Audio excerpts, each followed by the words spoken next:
daerah apa sekarang ini? Daerah Rusia mungkin pernah terjadi apa virus seperti virus itu, atau memang virus ini memang sudah ada di zaman dahulu tapi tidak terkenal mungkin. Ya.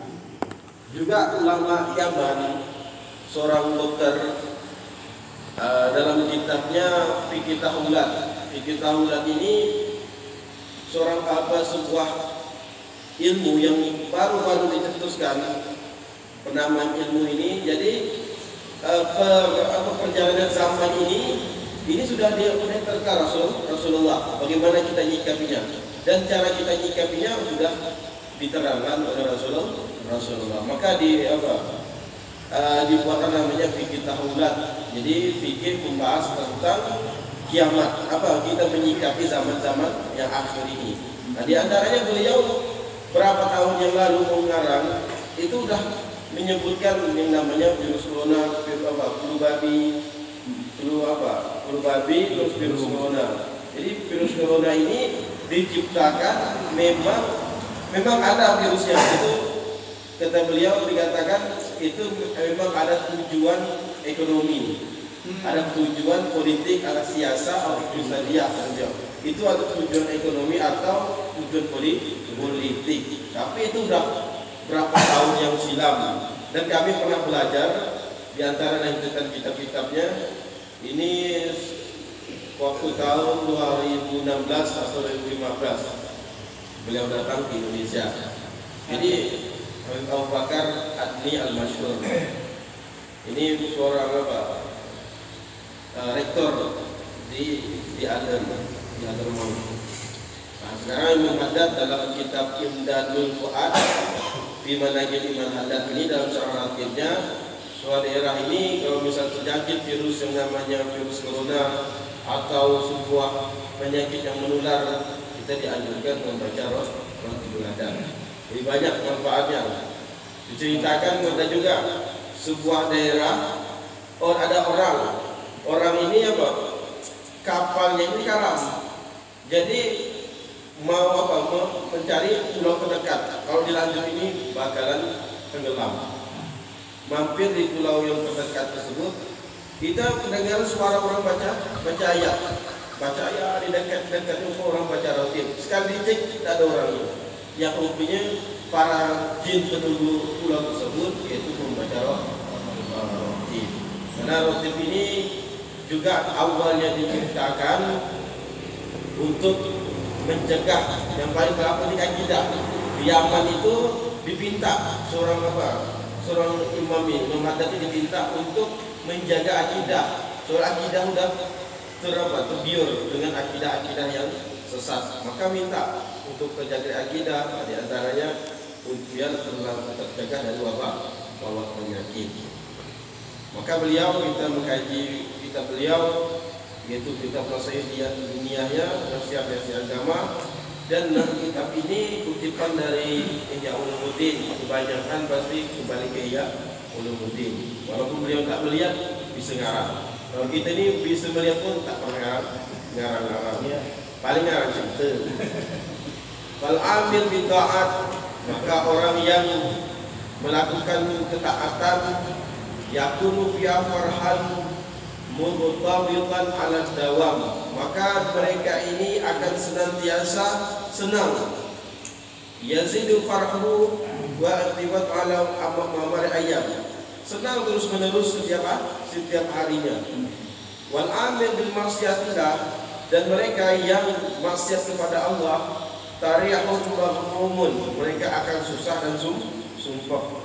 Maka dalam hadis Rasulullah pun pernah dikatakan kesumpukan kita ini memang berasal dari dosa kita. Kita ini memang kita akui pasti berdosa. Yang lebih kita takuti ini dalam Al-Quran dikatakan manusia ini yang banyak kena azabnya Allah ini mereka yang melakukan maksiat tanpa mereka ketahui. Itu dosa tapi tidak nyadar. Itu banyakkan mereka diazab di yaumul kiamah. Itu dalam Al-Quran. Kita tahu seperti itu. Kalau kita tahu misalnya berjudi haram, kita tahu kan tak boleh juga laksanakan. Misalnya itu masa berjudi, berzina, tak solat, ini apa? Kemungkaran level bawah. Ada pun level atas lagi untuk mencegahnya. Itu ada lagi penyakit-penyakit atau dosa-dosa yang mana dosa tersebut bisa menjerumuskan kita kelak ke neraka. Bagaimana kita menyikapinya? Bagaimana ya kita belajar ataupun mengkaji kitab-kitab salaf. Dengan kita mengkaji ini, basirah kita tumbuh, kita Imam Ghazali. Mata hati kita timbul, yang mana salah, yang mana benar, nampak. Kenapa? Pertama, mereka yang senang dengan ilmu. Kedua, mereka yang senang menghidupkan sunnah-sunnah Rasulullah. Jadi basirah mereka ini istilahnya bukan mukjizat, tapi memang ada teguran khusus dari Allah. Oh, ini kau salah, ini gini. Itu memang dah dibimbing oleh Allah. Kenapa? Karena kita menjalankan hak itu, kewajiban kita. Jadi kewajiban kita bagi dilaksanakan, insyaAllah Allah akan memberi haknya kepada hamba-Nya. Macam kita lah, kewajiban kita kerja. Orang yang bos kita pasti mengasih hak dari kerja kita, menggaji. Jangan kita tak mau kerja minta hak kita daripada gaji itu. Bukan dapat duit, mungkin dapat mangkung atau orang itu. Jadi hak kewajiban. Jadi kita juga dalam kehidupan kita. Kalau kita mau mendapatkan respon dari Allah, jadi kita jadilah pekerja-pekerjanya Allah Subhanahu Wa Taala. Dalam kitab tasawuf ada yang namanya suhbatullah. Kita ni bersahabat bersama Allah bersahabat ini, hati kita ini senantiasa terjaga bahwasanya Allah itu ada terus. Mau buat gini kita tahu ada Allah, mau gini ada Allah. Itu tak mudah. Itu ada berapa adab kata Imam Ghazali itu. Di antaranya jamul ham, semua apa pun yang ada dari kita sandarkan kepada Allah, menjauhkan segala yang makruh dan yang apalagi yang haram. Makruh saja kita hindari, biar kita ini mendapatkan muraqabatullah selalu dan merasa diri kita diawasi Allah. Jadi makruh itu kita lihat siapa yang benci itu. Kalau kita benci Allah, berarti Allah tak suka. Kalau Allah tak suka, bagaimana ada kawan tak suka dengan kita? Tak mungkin berkawan. Jadi kita berteman biar dia jaga oleh Allah terus. Maka kita jagakan berapa faktor-faktor yang mendukung kita mendapatkan sifatullah tersebut. Kemudian la yazadu tarwi wa ila ghairi hayat. Kita yang berwasiat ini akan senantiasa, kata beliau, mendapatkan kesusahan, kesumpekan tanpa ada akhirnya. Fakhtar nafsik, maka pilihlah dirimu, maju tapi dari ikhtiar selama kamu ini di tempat yang memilih, yaitu dunia. Darul ikhtiar ini rumah tempat memilih itu dunia. Kita dikeluarkan majlis ini bisa dua kemungkinan, bisa maksiat, bisa taat. Itu memilih itulah Allah atau malaikat mencatat. Kalau tak memilih itu bersandar ke Allah terus, berarti dosa pun atas Allah, itu tak boleh. Maka dengan ikhtiar kita inilah yang membedakan mana pahala, mana dosa kita. Ma yanfa'uka yarfa'uha. Suatu yang bermanfaat itu akan mengangkat derajat kita. Jadi manfaat akhirat, manfaat bersama Allah ini pasti mengangkat derajat. Man tawaddu'a lillah, barang siapa tawadhu karena Allah, yarfa'ullah, pasti angkat Allah. Bukan kita tawadhu ini diinjak. Bukan kita merasa merendah ini lalu hina, enggak. Hinaan, remehan, injakan ini bukan dengan manusia, tapi Allah. Tak mungkin kita terlalu terus berhubungan manusia, dia letih, capek. Pahala kita pun tak ada kalau dengan manusia. Dan harapan dengan manusia pun kebanyakan pasti kecilnya. Fa innaka law qad mutta kharaja amran ikhtiyari wa badir wa la tusawwif fa in taswish syarrun. Maka kita jangan untuk bersegera, jangan menunda-nunda. Wal insan mu'arridun li afat wa syawagil katsira. Maka manusia ini adalah tempat yang sangat sibuk. Kita beliau ada tempat kebinasaan dan paling banyak sibuknya itu manusia.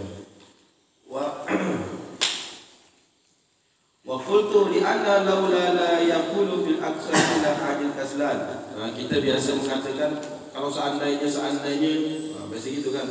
Kalau ini itu biasa manusia.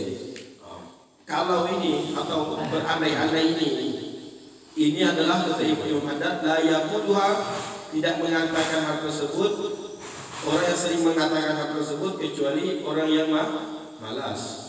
Ajiz kaslan, yaitu orang yang malas. Yafutu amru al-hasanatu indal tamakkuni min ajiz wa kasbihi. Maka hal tersebut, kebaikan itu akan hilang kerana atas sebab kemalasan kita. Allah tamanu ala haulin wa quwwati wa sa'i wa hilati wa yus'annahu bi ikhtiyari wa hukmihi wa qad qala salam la yughni azr man qadar. Wa ta'ama zalika wa aqim nazar fi fa inna maqdal jalil tahalla al katsir wa ila Allah al-qubur.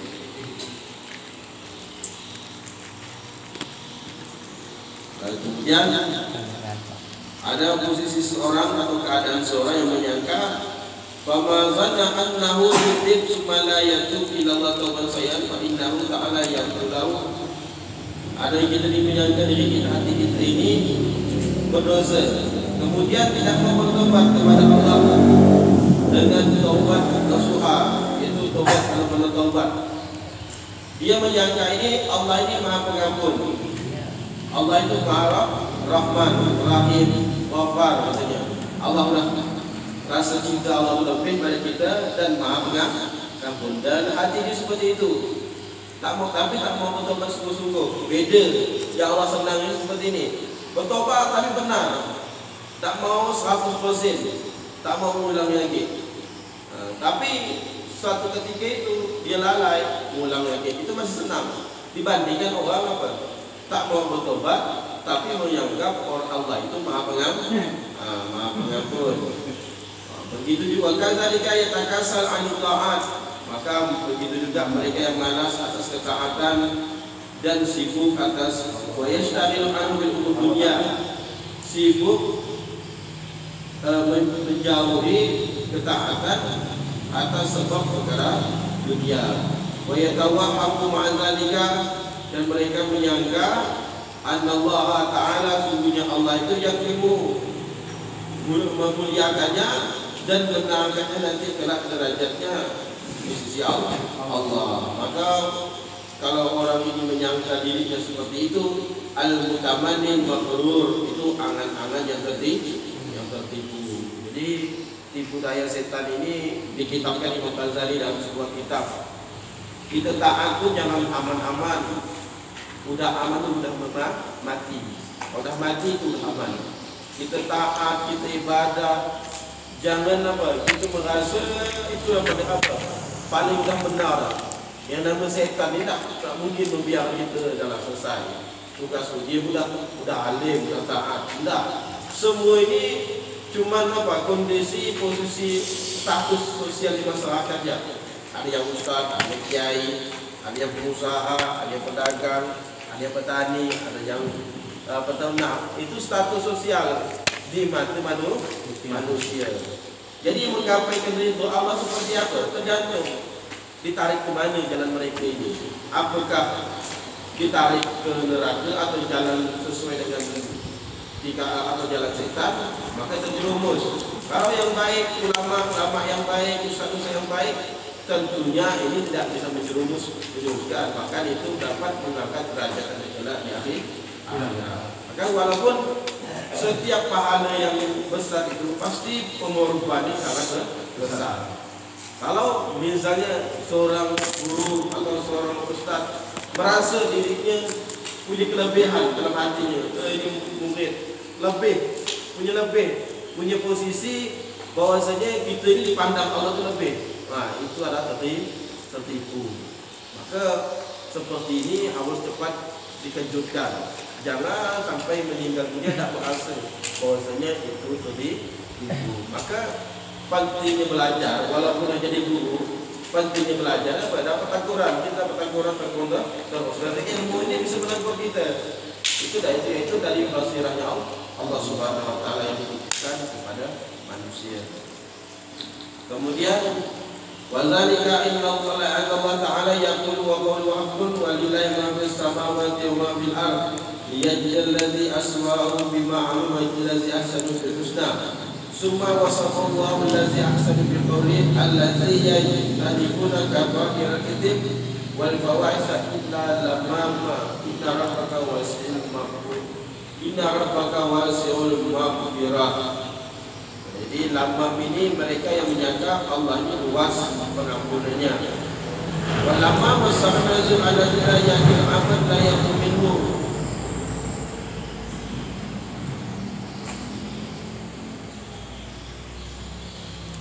Am naj'al allazina amanu wa 'amilus salihati mufsidin fil ardh am naj'al muttaqina kafura ay la naj'aluhum sawa'an lana fid dunya wa la fil akhirah. Fa'abal asaban lahum wa tawahum wa dhammu hukumu bizai'ani dulu wa tasbih bainu wa baina al-insan ila rabbihim.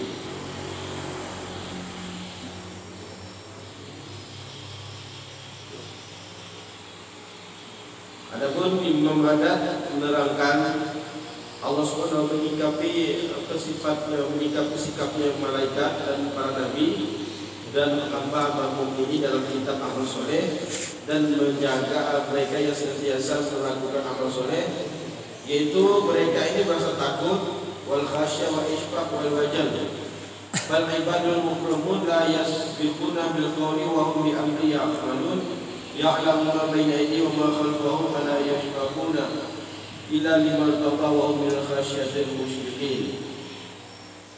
Jadi para anbiya pun memiliki rasa takut atau merasa tidak aman akan tipu daya yang ada di muka bumi ini. Yang jelas kalau kita menipu Allah, Allah lebih lagi menipu kita. Dan setan ini tak akan diam sampai kita meninggal dunia. Kita sekaratul maut pun masih diuji atau didatangi syaitan. Maka kapan setan itu melemah? Maka kata Rasulullah itu, syaitan ini melemah, kita berdoa kepada Allah minta mati dalam keadaan husnul khatimah. Apa? Fasabul zuhri, setan melemah, badan itu melemah. Apabila hamba Allah ini meminta kepada Allah minta mati dalam keadaan husnul khatimah. Jadi setiap doa kita ya Allah biar husnul khatimah ini munajat kepada Allah agar kita terputus kita ataupun amal-amal kita ini dalam keadaan husnul khatimah. Dan semuanya dipandang fil khawatim. Semua amal, semua kehidupan kita ini dipandang di akhir hayat kita. Kalau hayat kita baik, walaupun sebelum-belumnya banjir na'udzubillah, tapi di akhir hayat itu baik, maka orang tersebut terhitung hamba Allah yang husnul khatimah. Tapi 1001 kebanyakan tu yang husnul khatimah ini yang mereka yang baik sampai akhir hayatnya baik menurut Allah Subhanahu Wa Taala.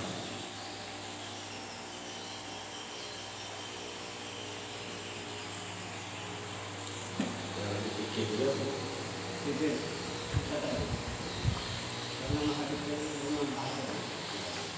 Al-Habib Abdullah, Al-Habib Al-Imam Abdullah,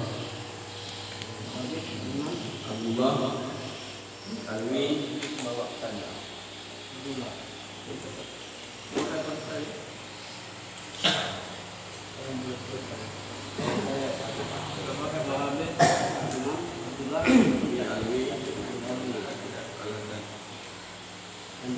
Pengarang kami disorti bersedat. Lain awak pasti bersedat. Kalau saya diamalkan lagi bersedat, mana kita mulai?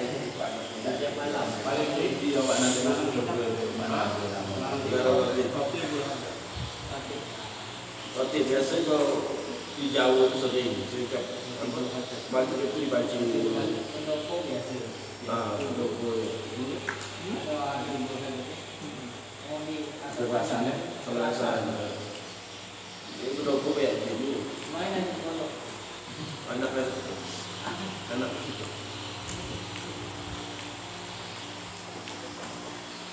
Kemudian kita Ihya Ulumuddin. Berapa? Ihya Ulumuddin. Ulumuddin lah. Bukan, kalau dapatnya masa corona itu di Imdad. Kitab Imdadul Fuad. Imdadul Fuad ini membicarakan tentang manaqib Imam Haddad. Kitab Imdadul Fuad. Sudah bisa nuliskan tadi. Ini mana? Pas pakai Nah ya, itu masuk Ya. Arkanul Khutbatain. Jadi kemarin masalah Jumat, ini masalah rukun khutbah. Ini wajib, kamu bukan wajib, harus diketahui. Apabila apa yang penting ini yang depan mimbar. Kalau depan mimbar ini harus apa? Harus ada pertama dari jadi bakal yang disampaikan khotib ini diteliti. Takutnya kurang rukun. Nanti wasiat takwa, bagaimana sikap harus gimana. Kalau misalnya imam batal, wajib dengar dari awal, yang dengar dari awal sampai imam batal itu yang mengganti. Tidak dilanjutkan kalau mendengar. Kalau tak mendengar, ulang dari awal. Jadi rukun khutbah itu ada 5. Jadi kemarin rukun khutbah dan kita bahas. Ini rukun kedua khutbah yang pertama, alhamdulillah fiha. Di antara 2 khutbah ini harus mengucapkan alhamdulillah ataupun lillah apa? Lillahil hamd atau hamdan lillah ataupun ana hamidulillah atau semisalnya. Jangan la ilaha illallah, tidak boleh. Kita tidak boleh apa? Bukan termasuk puji. Tidak, atau syukurillah, bersyukur kepada Allah. Jadi wassalatu ala Nabi alaihi wasallam fihima, dan salawat terhadap Rasulullah. Allahumma salli ala sayyidina Muhammad. Ada mengatakan jangan pakai sifat Rasul. Itu tidak sah sifatnya. Misalnya Allahumma salli ala Sayyidina Mustafa, kita ganti Rasulullah pakai sifat Rasul. Musalli atau musalli. Boleh Allahumma salli ala Sayyidina Muhammad, Allahumma salli ala Rasulillah juga boleh. Jangan ucap rahimahullah Muhammad atau sallallahu alaihi pakai domir sallallahu alaihi Allah apa? Jadi kita apa? Tidak kita sebutkan terhadap nama Rasulullah itu pakai domir, kita pakai i. Itu tidak sah khutbahnya. Wal wasiyah bi taqwa, harus ada wasiat takwa dalam kedua khutbah. Wasiat takwa ini tidak pakai bahasa Indonesia, bahasa Arab. Itu cuma penegasan. Misalnya aku misalnya biasakan seorang khotib kan berwasiat kepada dirinya pribadi dan pada hadirin pada umumnya agar meningkatkan ketakwaan. Itu bahasa Indonesia. Kalau nak dibaca pun tak masalah. Tapi yang penting usiku bi nafsi bi taqwallah atau ittaqullah haqqa tuqatih, ataupun kalimat yang mengandung apa? Takwa. Itu boleh pakai bahasa Arab, jangan pakai bahasa Indonesia, tak sah. Jumatnya itu cuma penegasan. Misalnya bertakwalah kalian kepada Allah, itu cuma penegasan, tidak dibaca pun tak masalah. Kalau pakai bahasa Indonesia, yang bahasa Arab ini rukun dari rukun khutbah. Wa qiraatul ayat dari Quran. Nah, antara 2 khutbah itu harus ayat dari Al-Quran. Yang menurut pendapat mu'tamad, 1 ayat sempurna. 1 ayat sempurna. Misalnya qul huwallahu ahad, 1 ayat itu sempurna. Atau 1 surah Inna a'tainaka al-kautsar fasholli rabbika inna syani'aka wal abtar. Barakallahu fikum. Barakallahu fikum. Ayat kita selesai. Cuma kita. Habis. Macam tempat sehat itu. Mengucap alhamdulillah, salawat, biasanya syahadat apa asyhadu an la ilaha illallah. Ayat dah selesai. Itu sah tempatnya. Doa. Kemudian doa lil mukmin wal mukminat fil akhirah. Jadi mukmin dan mukminat di khutbah akhir. Itu syarat rukun, bukan syarat rukun khutbah yang 5. Mengucapkan muji Allah, salawat, kemudian bersiap takwa, membaca ayat dan doa kepada orang mukmin dan mukminat di akhir khutbah. Tapi bagaimana kalau seandainya khutbahnya di khutbah akhir diisi dengan bahasa Indonesia? Mesti kita terkejut apa nak? Ada bahasa Indonesia di akhirnya, itu tak masalah. Yang penting memenuhi syarat tadi. Ada dua mukminnya dan ayat tersebut sempurna. Biasanya di khutbah kedua itu kayak bahasa Arab. Kalau terjemahkan itu kita ini dicegah dari apa? Membuat riba, buat zina, melakukan fitnah. Nah itu artinya.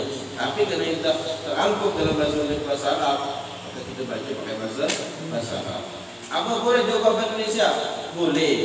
Yang jelas itu bukan rukun khutbah. Itu nasihat itu bukan rukun. Khutbah kedua pun adalah nasihat.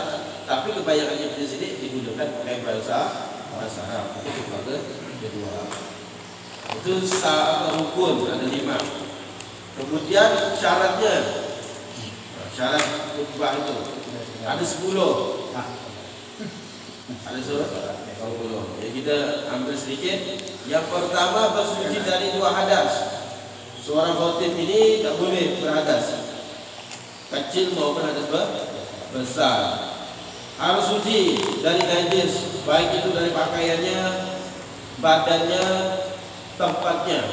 Itu harus suci. Misalnya kita kecap di baju khatib, kita gorkan.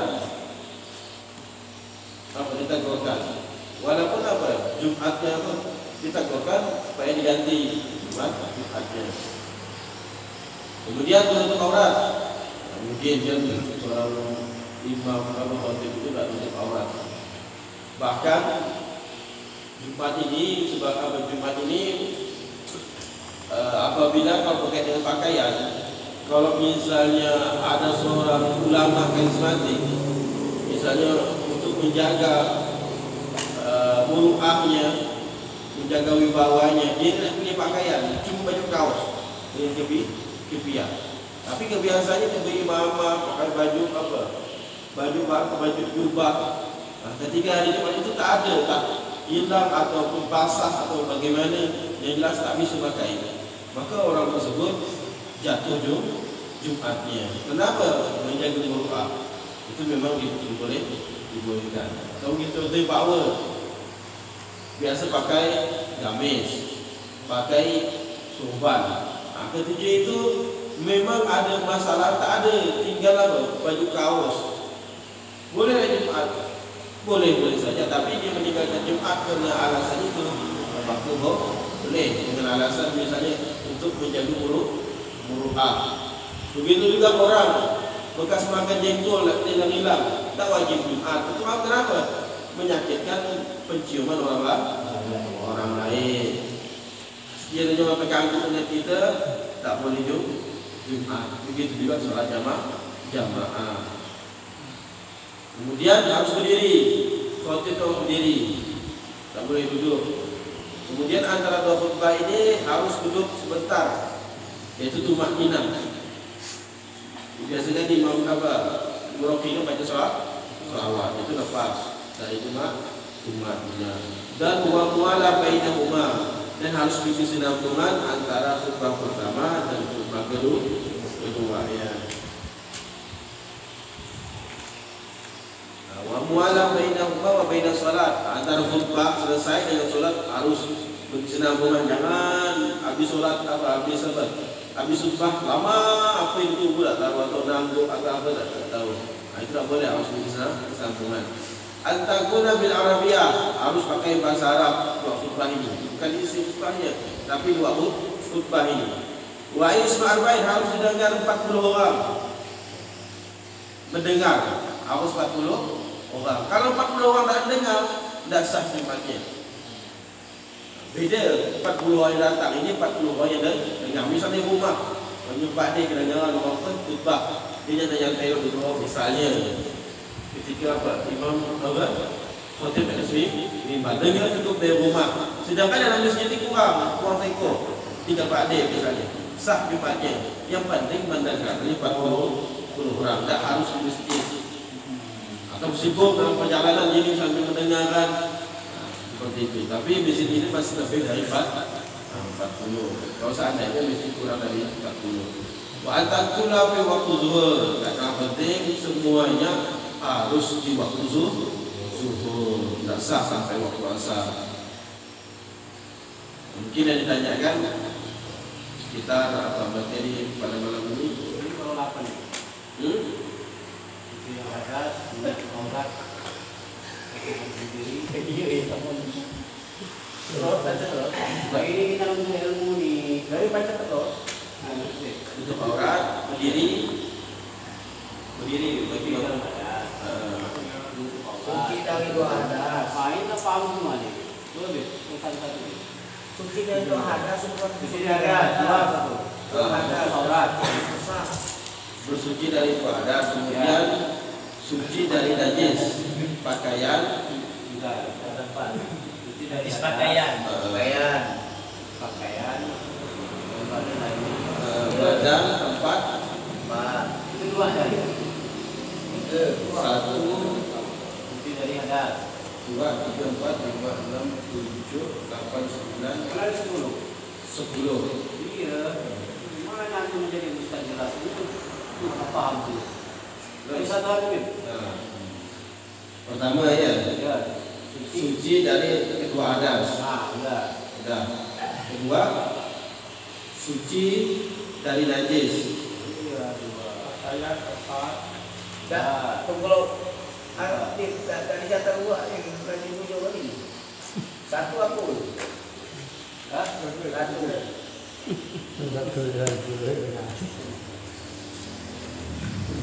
suci dari dua hadas, dua dari najis. Kedua, suci dari najis. Itu dalam pakaian, tempat, dan badan. Sudah. Kemudian menutup aurat. Kemudian berdiri bagi yang mampu. Berdiri bagi Yang mampu. berarti boleh duduk kalau yang tangguh. Kemudian duduk antara dua khutbah. Ya, itu Madinah ya. Madinah. Mualah itu putus sambungan. Mualah ya. Lanjut, tidak boleh ada berarti antara khutbah pertama dan kedua itu mualah. Ya. Sudah. Kemudian sudah mualah antara khutbah dan sholat. Antara khutbah kedua dengan sholat khutbah itu harus mualah.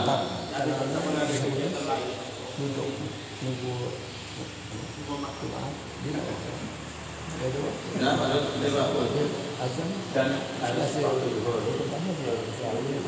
mualah. Ada dua, mualah itu ada dua. Mualah antara khutbah pertama khutbah kedua. Keduanya mualah antara khutbah dengan sholat. Khutbah dan sholat. Sama Datuk. Maksudnya aku dijelaskan nih. Pak, misalnya khotib udah apa?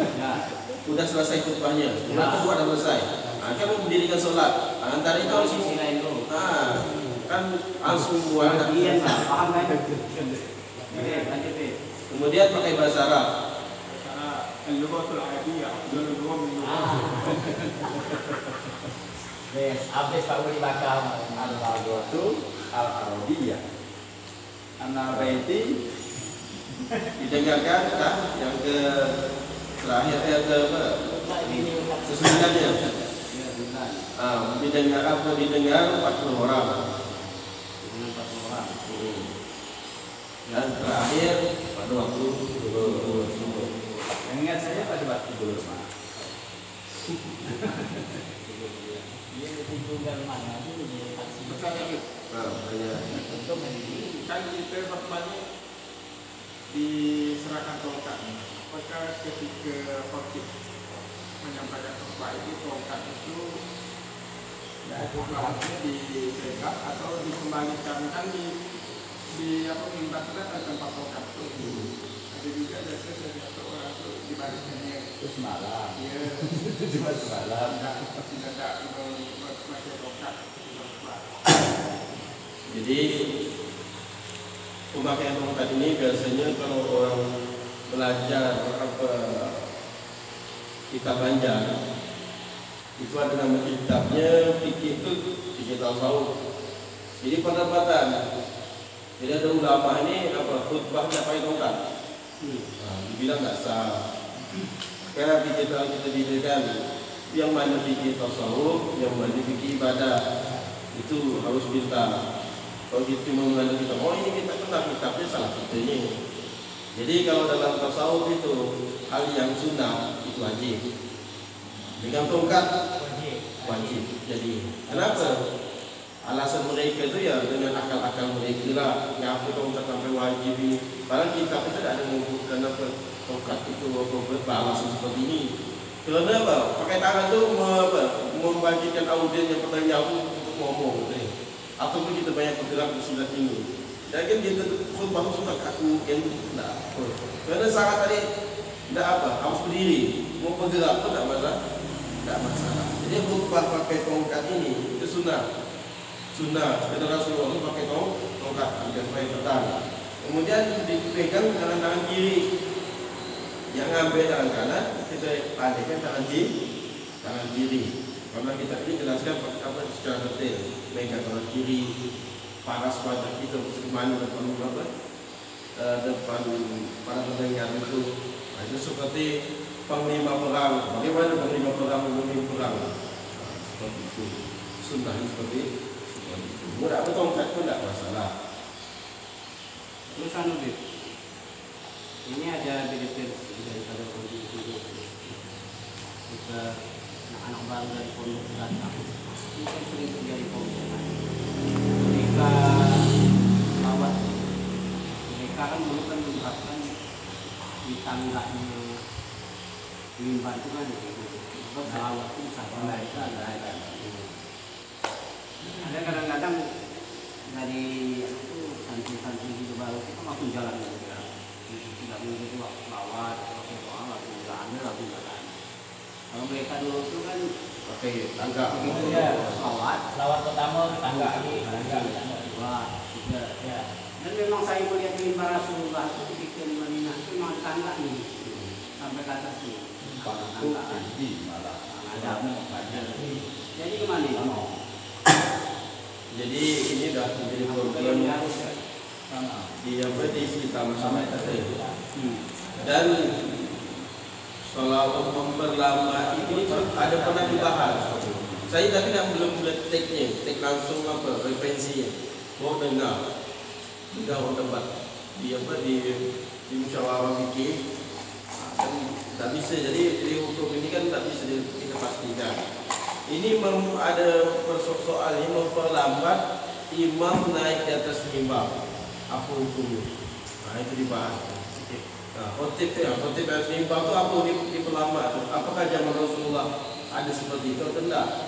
Memang kita ini kan dianjurkan apa berdoa kan ketika orang di mimbar. Tapi sekarang kan bertahap 1, 2, 3. Ada yang pernah menjadi menjadi referensi itu haram tidak haram itu memang tidak dianjurkan membuat imam itu lama naik ke atas mimbar.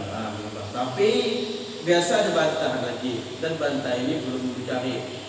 Kemarin dah lama jadi PR bantahan dengan referensi ini itu apa? Biasanya referensi secara global. Global ini harus ada takhlis ini, harus dikhususkan lagi. mengarah ke hukum kita ini. Tak bisa kita bisa dalam ayat ini ayat ini menyebutkan ini, tapi secara global kita kait-kait dengan ini. Itu tak bisa dalam menetapkan sebuah hukum. Apakah ada nas yang secara detail menjelaskan dengan itu? Nah, itu kita perlu kita bahas. Jadi masih PR ini. Apa pertanyaan ini? Apakah boleh ya bersalawat namanya ataupun memperlama imam naik ke atas mimbar? Itu jadi pertanyaan di soal bawah. Jadi ingat lagi itu dah lama dia mau dicari referensinya oleh dia dicari. Ada memang referensi cuma mengatakan tidak dianjurkan kita membuat imam ini lama naik atas khotib ini naik atas mimbar. Memang ada gitu. Ada kita mungkin ada referensi atau rujukan yang lebih detail lagi yang melarang haramannya atau secara nanti kita bahas insyaallah. Kalau itu bila tu diterjemahkan ya diterjemahkan bahasa yang seperti itu bahasa Indonesia ini. Jadi hukum meroki itu apa loh? Sunnah atau enggak? Kalau menurut ahlu sunnah wal jamaah, menurut ulama itu memang ada dasarnya. Nah, ketika itu menganjurkan meroki itu atau Bilal ini menganjurkan seorang ini untuk mendengar isi khutbahnya mengajar.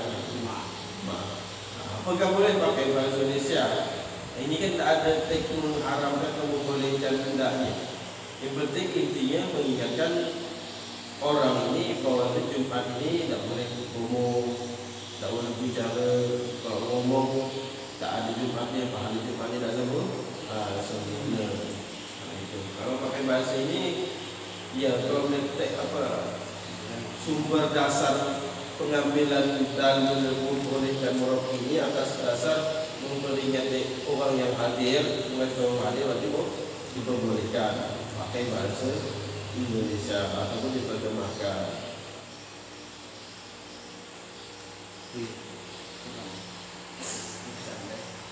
Dapat semua. Insyaallah.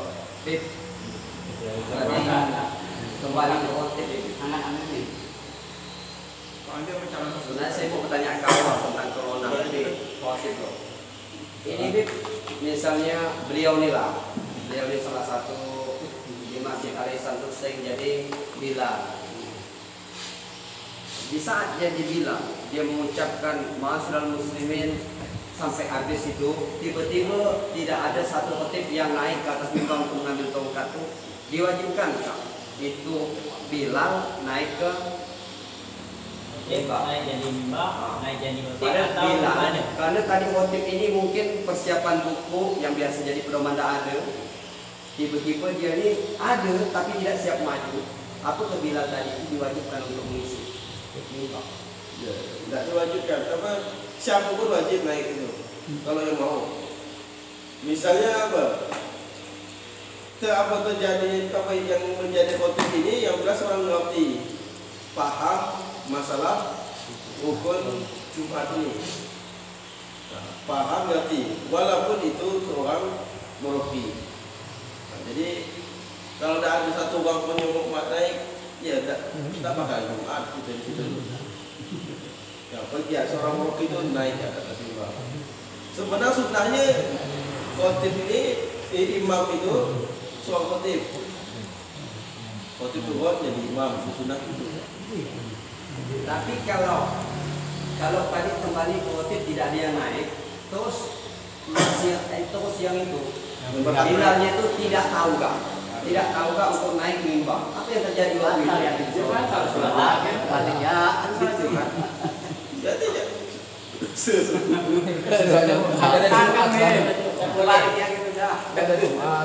Terus gini Ibu. Kalau andai kata ya, tidak boleh. Si Bilal tadi hanya mampu mukadimah pertama itu yang alhamdulillah. Salah. Sangatnya itu. Terus dia paling mengucapkan gini. Saudara-saudariku sidang Jumat yang dimuliakan Allah. Marilah kita tingkatkan iman dan kekuatan kita kan. Habis itu salawat dan salam kita jangan lupa. Habis itu dia barakallahu li wa lakum fil Qur'an nazim. Percaya Tapi tidak ada tahu baca itu untuk khutbah. Penjelasan. Penjelasan itu tidak tahu. Yang penting ada ayatnya. Ayat sempurna misalnya inna ataina kal kautsar. Oh dia harus diisi surat situ. Ayat sempurna. Misalnya alhamdulillah wassalatu wassalamu ala rasulillah asyhadu an la ilaha illallah wa asyhadu anna rasulullah misalnya ya. Misal usul apa? Kitabullah. Kami kitabullah udah ketik ya. Masuk misalnya inna ataina kal kautsar fasalli fi kana syana kautsar. Barakallahu fikum. Sah jumatnya. Oh gitu. Takut tidak tahu kalau ini makanya Allah sedang tidak hukumnya. Takut itu yang terjadi itu. Atau ada yang lain? Allahumma karim Islam. Karena kawan saya ke depan Nabi. Ini apa? Pakai yang tadi belajar. Kalau mukmin tidak ada, Doanya men.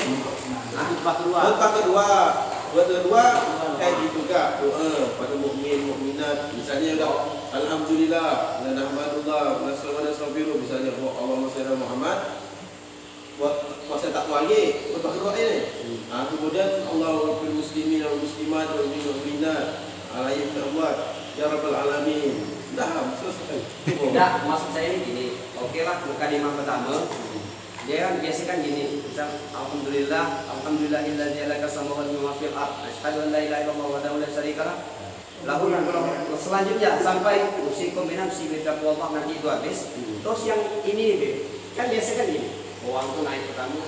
Oke lah yang saudara-saudariku saudara-saudara Isi khutbah isi khutbah ya.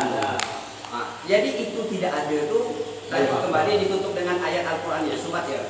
Harus ada ayatnya. Ayatnya harus sempurna ayatnya.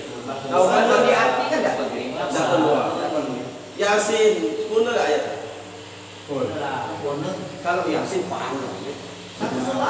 Surah. Ayat. Misalnya gini ya, surat Al-Falaq, Qul birabbil falaq, habis itu barakallahu itu tidak sah. Itu harus ada ayat. Satu ayat. Soalnya saya sekali lah, itu sekali itu kan jadi maksiat. Jadi saya takutkan ini, takutnya mereka yang biasa naik ini tanpa buku, mereka juga kadang tidak berani. Memang saya akui yang hati-hati biasa tanpa buku mulai, kecuali kalau di masjid besar tuh orang-orang tertentu lah gitu. Tapi kalau yang bau-bau naik, jangan cuma ada buku. Jadi kawan saya itu udah jam kata lepas kadang tongkat tuh yang saya pikir itu apa yang terjadi dengan Jumat tuh. Non barokah. Nah kalau kita yang jadi kembali ke awal penjelasan. Oke lah masalah itu sedikit-sedikit saya udah lepas. Tadi banyak dibahaskan. Jadi wali Allah tadi yang tidak melihat mengatakan bahwa di zaman terdahulu sana itu virus corona itu tidak disebutkan. Ada nggak di dalam kitab itu disebutkan pengakhiran cerita corona ini? Karena nampaknya mendunia habis deh. Kau pengen melahirnya gitu. Soalnya Jokowi nanti pokoknya corona nenek. Ada nggak kayak gitu? Betul. Itu masalah pengakhiran itu disebutnya Ada mati kan deh. dengan Allah. Biwasyatillah. Pengakhiran apa? Atas tentang Allah. Kita baca ini untuk mencegah. Pada bagus tuh setiap maghrib itu masjid itu dibaca biar lingkungan kita tuh indah orang itu. Nanti kalau ada wabah ambil pagi itu baca Yosi awal itu nggak? Nggak, itu yang pendeknya itu seperti apa sih? Yang nyaman. Apa ini baca? Baca. Panjang itu dari. Ada yang pendek. Nanti Pak Dek yang buat Saya tidak tahu baca. Siapa tahu aja. Tidak ada. Segitu. Gimana menggantikan posisi khotib dikatakan down atau pingsan? Waktu Ya waktunya misalnya dia ini apa? pingsan lah. Pingsan lah. Angkat dulu ya. Ya, karena masalah karena kita sholat apa dalam itu kan tidak masalah kita ngangkat apa mau sampai ke rumah tidak masalah. Jelasnya penggantian itu kapan? Maksudnya apa? Melanjutkan itu dari awal atau dari tengah? Ya itu. Itu dengan syaratnya pengganti itu dengan dari awal. Agar hukum belum sampaikan. Misal dari awalnya dia ini apa mendengar dari alhamdulillah sampai dia ini pingsan, pasti dia yang pengganti ini tidak lanjutkan. Tapi hidup. Atau Yang di depan mimbar ini tidur. Tahu kapal itu aja ketika macam itu kalau digantikan ulang dari awal. Kalau seandainya kita bisa lagi tidak tahu tapi paham dengan isi khutbah dia, sah tak kalau kita langsung naik potong barakallah? Paham itu. Dengar. Dengar. Dengar. Kalau Tapi dengar, melanjutkan ini tidak terlalu paham. dia tidak masalah. Langsung ya kita naik itu langsung barakallah. Yang penting tak ngulang buku lagi. Nah, Kan nasihat mah yang tak paham. Buku kita dengar. Buku dengar. berarti sah kalau langsung kita naik barakallah. Kalau khutbah panjang langsung disambut pakai pada Allah di bawah itu gimana? Nggak usah naik masa Pak Denny. Iya, Itu beda ya. Kau nama mutu deh. Panjangnya. Di masjid kita sukarana masjid besar Al-Khair itu. Pak Nazar waktu itu pas tengah sakit langsung sakit ke kita kalau duduk karena bawa kita ini. Iya. Tapi yang gantinya naik Bang. Tapi ngulang dari awal dia. Ada kami dari awal. Jadi ya. Berarti di situ.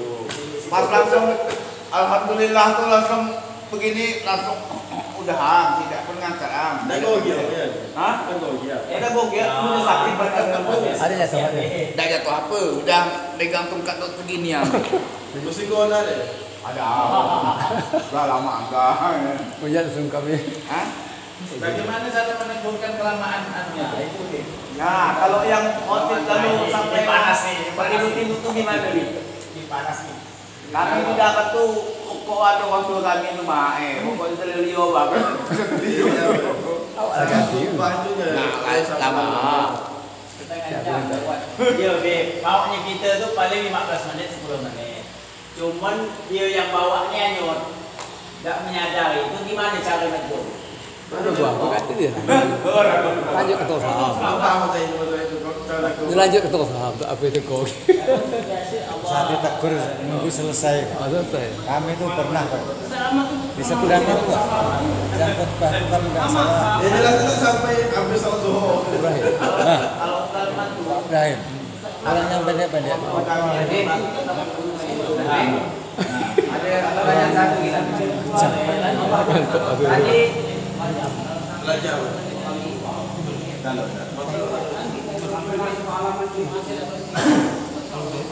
oh lebih. Oh, isi ya. Ya itu apa risikonya? Yang penting kan berbentuk. Pengacap. Yang lebih apa namanya? Itu. Mati kan yang susah.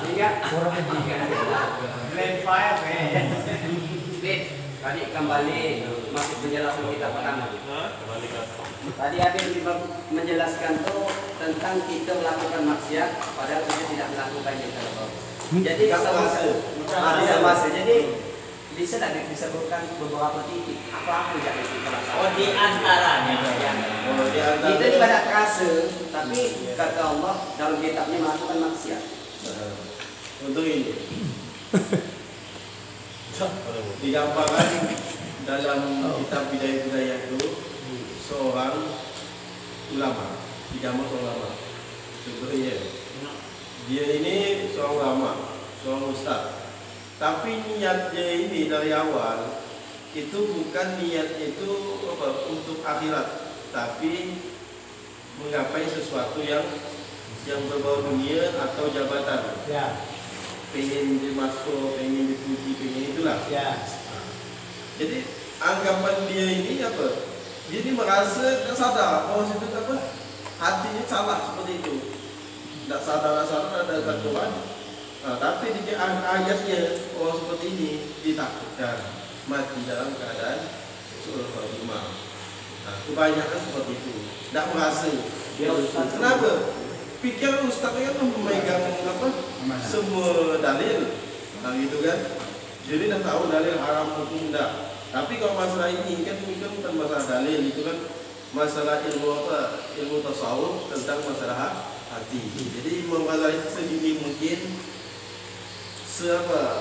anak kecil pun katanya dididik untuk ikhlas. Ikhlas ini apa? Karena Allah Subhanahu Wa Taala. Jadi hidayah itu awal permulaan manusia kita ini dapat hidayah.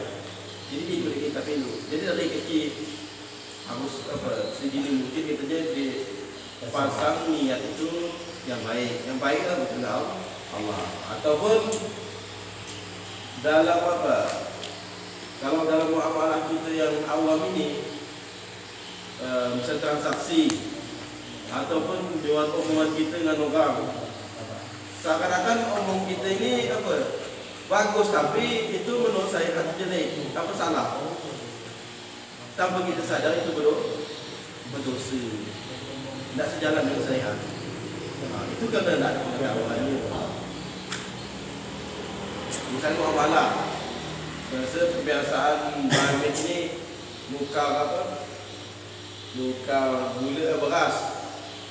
Beras ini dia punya beras ED, ditukarnya dengan beras paling murah beras apa dia? Beras skin.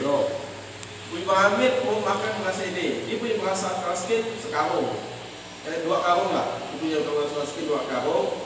Kerana dia mau makan beras ED, ditukarlah 2 karung dengan 1 karung beras ED. Bagaimana? Menurut kita nilai sama kan?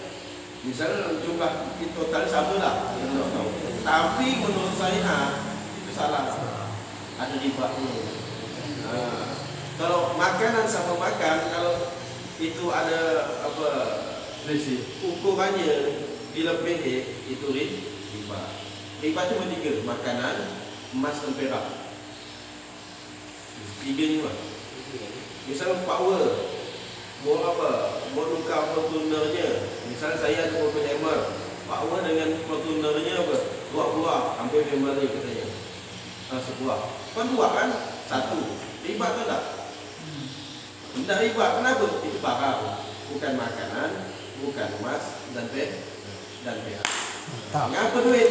Duit dia kena zaman dulu tu muamalah transaksi ini bukan pakai duit, pakai emas dan perak. Maka ulama ini menitik beratkan emas perak itu dengan sama duit ke alat transaksi. Jadi duit pun termasuk lah. Duit, makanan ni, nasi. Ada banyak lipat ni, banyak jenis ni. Tanpa kita sadari kita dah makan. Tapi satu bagaimana dengan tahap pelajaran? Saya alami ini. Saya tidak ceritakan orang lain. Belajar maksimal. Saya ini punya penyakit grogi. Jadi ada yang bilang dia guru lah, beliau yang dah biasa. Kau anggap ya Pak, orang itu tak boleh membawa kau yang paling hebat waktu itu tu. Kau pokoknya yang penting kau bisa lah. Jadi gimana ni? Dia bisa aku paling hebat. Padahal bilang kan grogi ni saya. Kalau dengan grogi itu bukan anggap orang remeh dari kita. Itu sombong gitu. Nah, tahap pelajar ni, tidak gitu. Gimana ini bang? Yang payah detail lebihnya. Saya sih saya aku kelemahan saya gitu. Tak masalah. Jadi tahap belajar ya, mungkin 2-3 kali dah tidak ada lagi. Mana sesuatu yang haram itu pasti ada pengecualiannya. Contoh gibah. Kita mau melamar orang, mau melamar orang kita. Sebelum kita mau mulai ini, kita ini harus tahu minta data-data ini loh. Terus pasti kita yang saudaranya ataupun tetangga dekatnya. Tetangga ini menceritakan kekurangan dia, itu bukan sebuah gibah. Itu gibah tapi dibolehkan. Biar ada penyesalan. Tapi jangan secara detail. Maksudnya secara rinci. Kejelekan dia semua langsung ditempel. Tak begitu. Misalnya dia ini pemabuk, daham. Apa lagi? Tak usah gitu. Ataupun kita ngomong kalau bisa tak usah. Ada kekurangannya.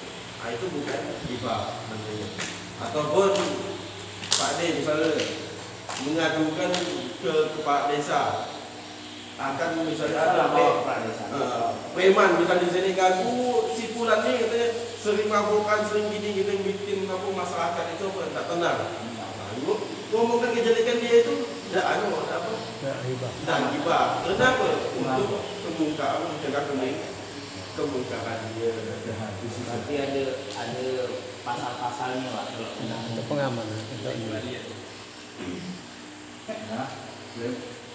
Kalau imam itu, yang wajib ganti membatalkan yang di belakang imam. Kalau yang belakang tergerak kiri atau sebelah kanan. Kanannya. Kalau khotib gimana gitu? Kalau di depan bulan ganti, di depan imam. Yang jelasnya yang apa? Orang khotib yang kayak ciri-ciri imam lah. Paham lah. Belakang yang sebenarnya ya, kita kalau jumatkan masalah syaratan ketentuan berimam bermakmum itu, orang yang lebih paham fikih, lebih paham jadi imam. Baca di bagus, tahu betul sholat misalnya ya, imam. Ilmu yang di bawah itu, di bawah dia lagi, di belakangnya. Nah, gitu sebenarnya jalan. Nah, gitu. Tapi sekarang dah amburadul. Bisa namanya salat ya yang agak ngerti lah. Itu yang ke depannya. Malah yang agak ngerti malah masuk terus. malah di depan. Kalau di Ada ngerti belakangan masuk. Tapi kalau khotib itu tidak memadukan posisi siapa yang mengganti itu, misalnya agak jauh dari imam pun boleh naik. Penting karena tidak ada gerakan panah. Kalau Kalau Jumat imam itu kan ada masih batas. bisa bebas. Kalau sholat agak susah. Di belakang sekalipun boleh. Tidak ada gerakan Di belakang panah. imam, misalnya apa video pada itu, bukan kita mengangkat ya, dah. Jadi kita ini apa? Imam misalnya batal sujud, ini apa? Apa sujud ya? Kita tak gantikan ngomong, tak gantikan batal. Walaupun posisi sama dia jadikan imam, dia ubah dia jadi imam, itu sah. Karena posisi sama dia makmum. Kecuali makmum ini imam batal sholatnya. Kalau posisi sama itu makmum. Nah, cara ke depan